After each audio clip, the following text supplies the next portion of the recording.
Bonjour à toutes et à tous et bienvenue dans ce nouvel épisode de Mode Histoire. Aujourd'hui, nous allons parler d'un seigneur Sith qui a marqué l'ordre Sith et a changé sa manière d'être. Les règles qu'il a instaurées sont encore profondément ancrées dans les esprits des utilisateurs du côté obscur. Il a rédigé le livre des Sith et a énoncé la règle des deux. Aujourd'hui, nous allons parler de Dark Bane. Petit message avant que la vidéo commence, comme vous le savez, YouTube a quelques petits bugs faisant que les abonnés ne sont pas forcément informés des sorties de vidéos. C'est pourquoi je vous invite à activer la petite cloche et à vous abonner si ce n'est pas encore fait. Vous pouvez aussi partager et laisser un petit like, mais ça c'est juste pour me faire plaisir. Allez, merci de m'avoir écouté et sur ce, bonne vidéo.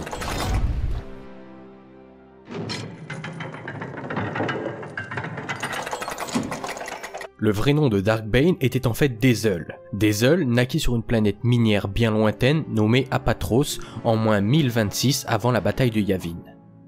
Dezel passa une grande partie de sa vie sur cette planète. Ainsi, il travailla dans les mines de son enfance jusqu'à son adolescence pour rembourser les dettes de son tyran de père, Hearst.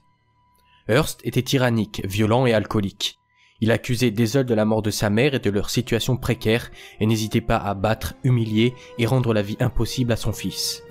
Hearst donna le surnom de Bane à Dezel, mot signifiant fléau en anglais. Dezel décidera de garder ce surnom quand il choisira son identité de seigneur Sith. Il a donc vécu une enfance et une adolescence très difficiles sur le plan physique comme moral. Au cours de son adolescence, il expérimente néanmoins quelques manifestations d'un étrange pouvoir qu'il ne pouvait expliquer. Fatalement, une nuit, le destin de Dezel prit un tournant, une direction dans laquelle Dezel n'aurait jamais imaginé. Cette nuit-ci, comme de nombreuses fois auparavant, Hearst battit son fils, mais cette fois, il se passa quelque chose. Après s'être fait battre et à seulement l'âge de 18 ans, Dezel désira ardemment la mort de son père. Il éprouvait une haine infinie pour son père, et il imagina si fortement le tuer qu'il utilisa la force sans même le savoir et provoque une crise cardiaque qui tua Hearst. Pour la première fois et sans même en avoir conscience, il embrassa le côté obscur de la force. Cet événement le marqua à tout jamais. Un jour, après avoir humilié un soldat au jeu de cartes nommé le Sabak, le soldat et ses amis tentèrent de tendre une embuscade à Dezel pour se venger de lui. Néanmoins, Dezel était un sacré morceau. Il mesurait 2 mètres et battit comme une armoire à glace. Lorsque les soldats lui tombèrent dessus, Dezel se défendit et provoque la mort d'un des soldats. Les autres fuirent pour rapporter à leur supérieur le meurtre de l'un des leurs. Dezel fut donc obligé de fuir cette planète de malheur cachée dans la cale d'un vaisseau de contrebande. Il va pouvoir recommencer une nouvelle vie dans l'espace impérial, où il s'engagea dans l'armée des ténèbres. Il fut affecté à l'unité d'intervention nommée la Marche Obscure, unité commandée par le lieutenant Ulabor. Dezel s'est vite intégré à l'unité et fit preuve d'une grande efficacité au sein de son équipe.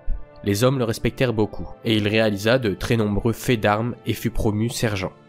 Mais au cours d'une mission, Dezel décida de prendre une décision contraire aux ordres d'Ulabor.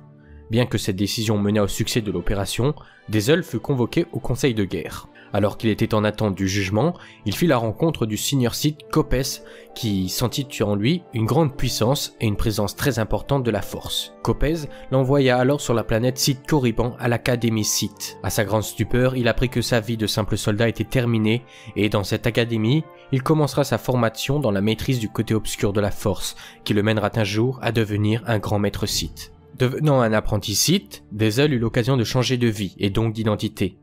Il abandonna le nom de Dezel pour celui de Bane une bonne fois pour toutes. Bane rattrapa très vite son retard par rapport aux autres apprentis.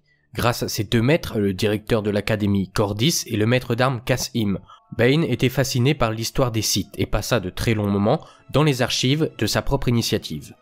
Il passe donc de très nombreuses heures à dévorer de très nombreux volumes pour approfondir ses connaissances du côté obscur, notamment en étudiant de nombreux seigneurs Sith du passé. L'un d'eux le marqua particulièrement, le grand Dark Revan.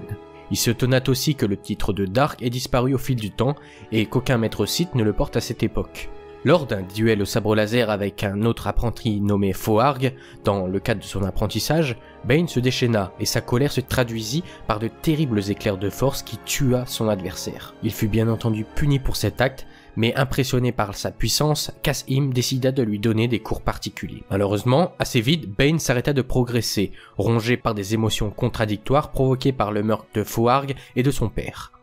Il commença peu à peu à craindre le côté obscur, et fut même rattrapé par les autres apprentis, au point même que Cassim se désintéresse de lui. Il comprit alors que pour remonter dans l'estime de tout le monde, il devait obtenir une victoire éclatante sur l'apprenti le plus puissant de l'académie, Sirak. Malheureusement, c'est sa défaite qui fut éclatante. Humilié, il se replongea totalement dans les archives. Il s'interrogea aussi sur l'idéologie même de la confrérie des ténèbres et le fait que, selon le maître Khan, tous les seigneurs noirs sont égaux.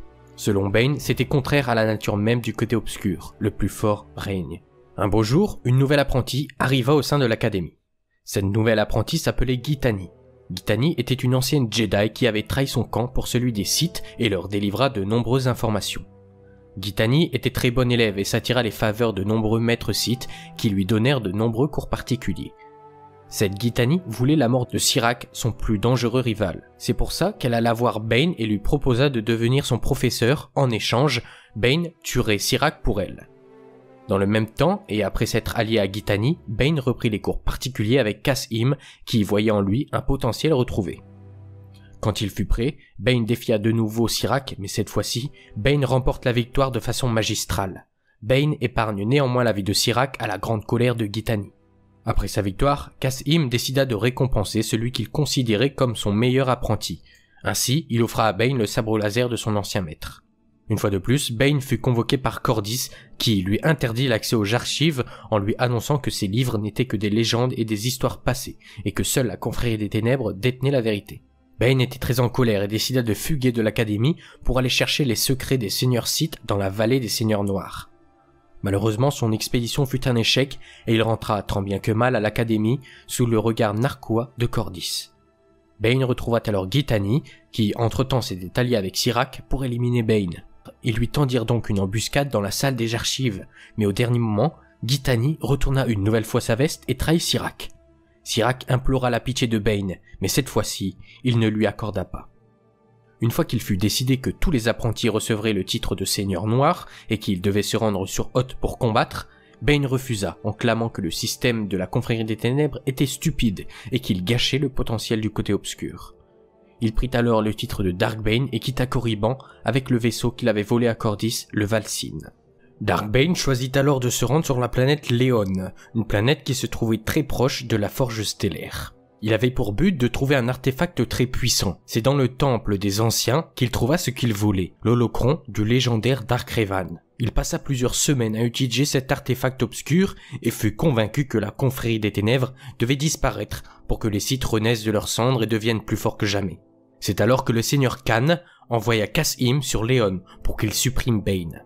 Bane et Cas-Im s'affrontèrent durant de nombreuses minutes, mais Bane se rendit compte qu'il était encore trop faible et qu'il ne faisait pas le poids face à son ancien maître d'armes. C'est alors que pour gagner, Bane déchaîna sa puissance de la force en faisant s'écrouler le temple sur Cas-Im. C'est ainsi qu'il tua le premier seigneur noir de la confrérie des ténèbres et il ne comptait pas s'arrêter là. Il envoya alors un message à Khan en lui disant qu'il avait tué Cas-Im, mais il lui mentit en lui disant qu'il était rongé par la culpabilité et que pour se faire pardonner, il lui confierait le secret d'une nouvelle arme incroyablement puissante nommée la bombe psychique. La bombe psychique était un des nombreux secrets qu'il avait appris de l'holocron, et savait que cette arme serait le point central de la disparition de la confrérie des ténèbres. Khan envoya en réponse Githani pour le tuer. Ainsi, Bane et Githani se rencontrèrent sur la planète Ambria, une planète assez proche des lignes républicaines pour ne pas que Khan puisse envoyer une flotte tout entière pour l'éliminer. Quand ils se rencontrèrent, Githani embrassa Bane, mais ses lèvres étaient empoisonnées et Bane allait mourir. Et bien qu'il fût sur le point de trépasser, Bane apprécia l'ingéniosité de Githani. Bane rencontra fort heureusement un grand guérisseur chaman nommé Caleb, mais celui-ci refusa de le guérir. Il fut donc contraint de menacer sa fille pour qu'il accepte. Il accepta et guérit Bane, et après avoir totalement récupéré, ce dernier quitta Ambria, bien décidé à anéantir la confrérie des ténèbres. Bane se rendit alors sur Roussan, une planète où de nombreux Sith étaient présents pour combattre les Jedi. Ainsi, Bane savait que Khan serait présent. Bane prit soin de cacher le Valsin après avoir franchi le blocus Sith sans trop de difficultés.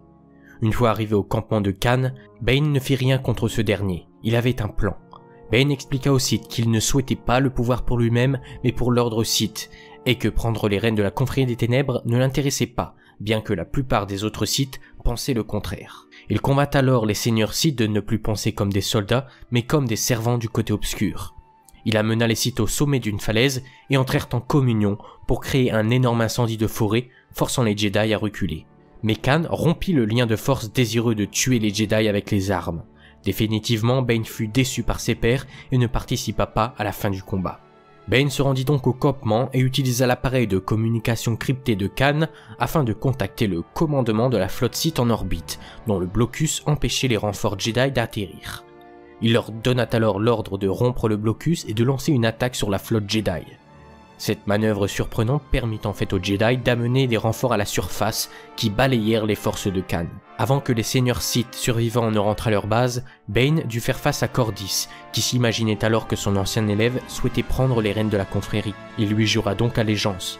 Bane fit alors savoir à Cordis combien il se trompait et utilisa la force pour rompre sa nuque. Khan rentra alors au campement de base désespéré, et Bane lui suggéra d'utiliser la bombe psychique contre ses adversaires, une arme de destruction massive capable d'anéantir les utilisateurs de la force se trouvant près d'elle et d'absorber leur conscience. De ce fait, aucun Sith et aucun Jedi dans la bataille ne survécut au déclenchement de la bombe, aucun, sauf Bane. Le plan de Bane était un succès, il avait détruit la confrérie des ténèbres et son dirigeant Khan et put alors commencer son nouveau plan pour faire renaître les Sith. Le destin fit que Bane rencontra une jeune fille du nom de Zana sur la planète. Bane la prit alors avec lui pour en faire son apprenti. Ainsi, les Sith ne seraient que deux, l'un pour détenir le pouvoir et l'autre pour le convoiter. La règle des deux était née. Juste avant de quitter la planète, Bane retourna au camp Sith pour voir s'il n'avait pas d'objet de valeur à emporter. Bane trouva alors un manuscrit qui appartenait à Cordis. Ce manuscrit a été écrit par le seigneur Sith Freedon Nad et indiquait la localisation de ce tombeau sur Dxun. Bane quitta enfin Roussan pour se rendre sur Dxun, mais n'emmène pas Zana avec lui. Il lui donna rendez-vous 2 semaines plus tard sur la planète Onderon, dont Dxun était la lune. Sur Dxun, Bane trouva l'holocron qu'il était venu chercher au tombeau de Nad, mais fut attaqué par de très nombreux insectes qui s'accrochaient à sa peau. Bane n'arrive pas à la retirer. Il étudia l'holocron et apprit que ces insectes étaient nommés les orbalisques, et que ces insectes rongent la peau de leur hôte en le plongeant dans une douleur constante. Néanmoins, ces insectes offrent une solide protection à son hôte, même contre les sabres laser, et en plus, il augmente le lien qu'il a avec la force. Dark Bane quitta donc Dxun avec bien plus qu'il était venu chercher. Il prit alors le chemin de Onderon pour retrouver son apprenti. Il la sauva alors d'une attaque de chevaucheur de bêtes et entreprit sa formation. Bane et son apprenti passèrent donc une bonne dizaine d'années sur la planète Ambria. Bane, en plus de former Zana au côté obscur, monta un énorme réseau d'espions grâce au pot de vin qu'il pouvait donner à la plupart des mercenaires qu'il croisait. En plus de cela, il tenta à plusieurs reprises de créer son propre holocron, mais tous ses essais se soldèrent par un échec.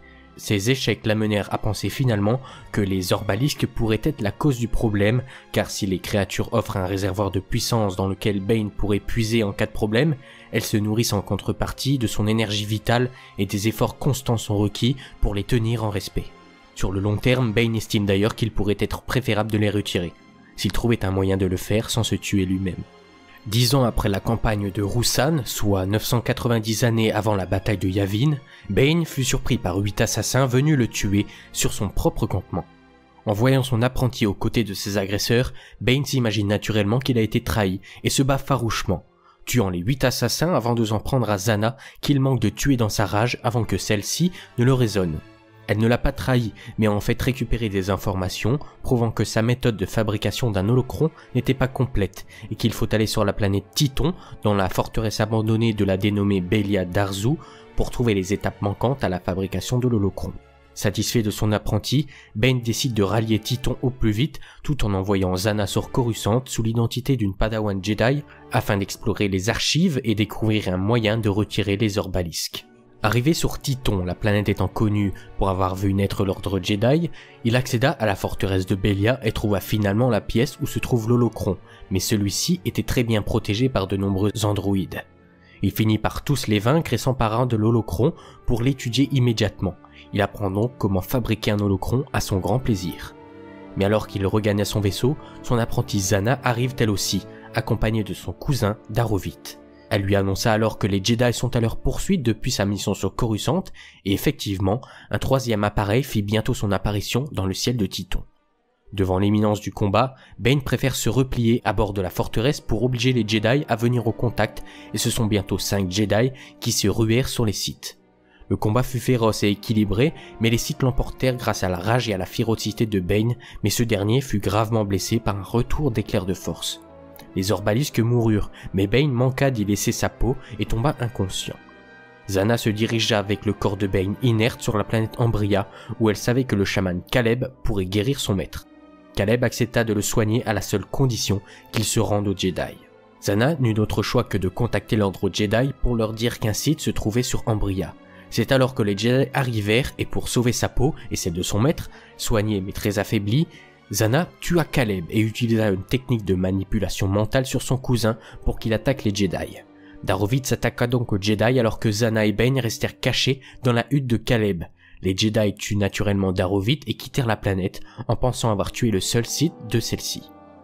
Bane félicita son apprenti tout en se demandant pourquoi elle n'avait pas saisi l'occasion pour le tuer et ainsi prendre sa place. Elle rétorqua simplement que le jour où elle tuerait Dark Bane n'était pas encore arrivé.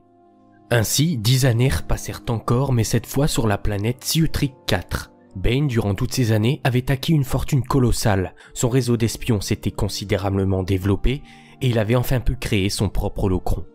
Mais le temps ne s'arrête pas et Bane commençait à vieillir et il commença à s'inquiéter au sujet de Zana. En effet, sa puissance égalait celle de Bane, mais elle n'avait néanmoins rien tenté pour reprendre le pouvoir. Bane décida alors qu'il allait rompre la règle des deux et tenter de déjouer la mort.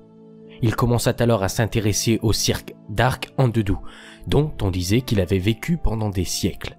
Bane contacta alors son vendeur d'artefacts Sith nommé Alger Ten et lui demanda de trouver tout ce qui avait un rapport avec ce site. C'est alors qu'il découvrit l'existence d'une forteresse lui étant dédiée sur une planète nommée Prakit. Pour éviter le regard de Zana, il l'envoya en mission d'assassinat de Jedi sur Dohan. Il réussit à entrer dans la forteresse et à trouver l'holocron d'Andedou après avoir dû faire face à un culte vénérant ce site. Dans cet holocron, il apprit l'existence d'un rituel qui pourrait lui permettre de transférer sa conscience dans un autre corps, le rendant ainsi immortel. Quand Bane retourna sur Ciutric IV, il fut attaqué dans son propre manoir par une femme Iktochi et son commando. Elle se faisait appeler la chasseuse et était une chasseuse de primes, sensible à la force. Elle réussit à capturer Bane et l'amena à la princesse Serra, la personne qui l'avait envoyée. La princesse Serra n'était autre que la fille du chaman Caleb. Serra le tortura longuement, le croyant être le meurtrier de son père. Mais c'est alors que la garde du corps de Serra nommée Lucia libéra Bane, car celle-ci était une de ses camarades de l'unité de la Marche Obscure. Zana apprit les projets de son maître pour être immortel et décida enfin d'aller l'éliminer. Malgré le fait que Bane n'avait pas son sabre laser, il survécut à l'attaque de Zana et s'enfuit avec la chasseuse qui souhaitait devenir son apprenti. Ils se rendirent sur Ambria où se trouvait alors Serra. C'est la chasseuse qui la tua pour son maître et prit le nom de Dark Cognus. Bane renseigna Cognus sur les sites et la règle des deux. La confrontation entre Bane et son ancien apprenti était imminente et le Seigneur Noir dit à Cognus qu'elle deviendrait l'apprenti de celui qui survivrait à ce combat. Puis Zana arriva et le duel commença. Suite à quelques échanges de rigueur, le duel pour la suprématie de l'ordre des Seigneurs Noirs des Sith débuta. Comme toujours, Bane employa un style de combat très agressif et lourd. Zana se rendit compte de tout ce qu'il avait gardé en réserve pour cet affrontement. Elle tenait bon, mais Bane avait percé sa défense, la voilà blessée et surtout épuisée. Mais elle invoqua contre lui la magie Sith. Bane, qui s'y était préparé, lui opposa une volonté telle qu'elle suffit à repousser les illusions. Mais la Dame Noire avait d'autres sortilèges dans son sac. Elle s'ouvrit au pouvoir du côté obscur qu'elle extirpa du sol même d'Ambria et dont elle fit des vrilles de fumée noire. Cette fois-là, il ne s'agissait pas d'illusion. Cette essence du côté obscur, matérialisée, causait des souffrances indescriptibles à Dark Bane. À présent, sa seule échappatoire était de tuer Zana au plus vite. Amoindrie par la concentration requise pour son rituel, cette dernière ne lui opposa pas de résistance sérieuse. Il l'aurait achevé si un serpent de brume ne s'était pas interposé. Bane y perdit tout son avant-bras. Il saisit le poignet de son adversaire, puis il tenta sur elle un transfert de vie. Ainsi le combat s'acheva-t-il en apothéose, dans un duel entre deux volontés, pour le contrôle du corps de la Sith.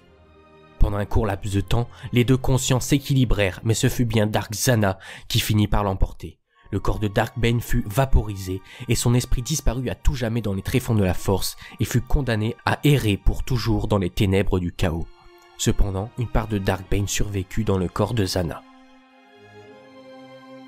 Des milliers d'années plus tard, Dark Krayt activa simultanément les holocrons de Dark Bane, Dark Andedou et Dark Nihilus, et il les convoqua sur Korriban pour qu'il l'aide à guérir du mal qui le rongeait depuis plusieurs décennies.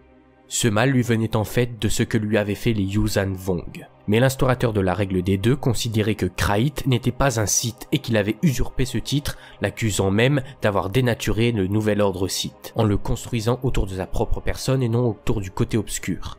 Il associa ses pouvoirs à ceux de Nihilus et d'Andu pour le punir, mais Kraït résista et décida qu'il trouverait un professeur plus coopératif. C'est ainsi la dernière fois qu'on entendit parler de Bane dans la galaxie.